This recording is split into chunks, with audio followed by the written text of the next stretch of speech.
302 सह अन्य कलमांतर्गत दाखल गुन्ह्यातून माजी खासदार राजू शेट्टींसह स्वाभिमानीच्या 80 कार्यकर्त्यांची कोल्हापूर जिल्हा सत्र न्यायालयानं केली निर्दोष मुक्तता। 2011 साली ऊस दर आंदोलनावेळी दाखल झाला होता गुन्हा।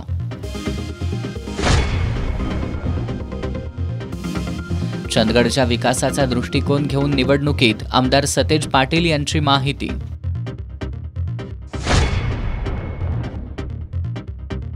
टीईटी सक्तीविरोधात 5 डिसेंबरला जिल्ह्यातील शाळा बंद ठेवून जिल्हाधिकारी कार्यालयावर मोर्चा काढणार। जिल्हा शैक्षणिक व्यासपीठासह जिल्ह्यातील शैक्षणिक संघटनांच्या बैठकीत निर्णय। आमदार जयंत असगावकर यांची माहिती।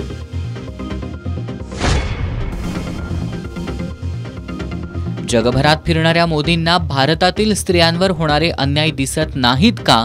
स्त्रीमुक्ती संघटनेच्या विश्वस्त शारदा साठेंचा सवाल।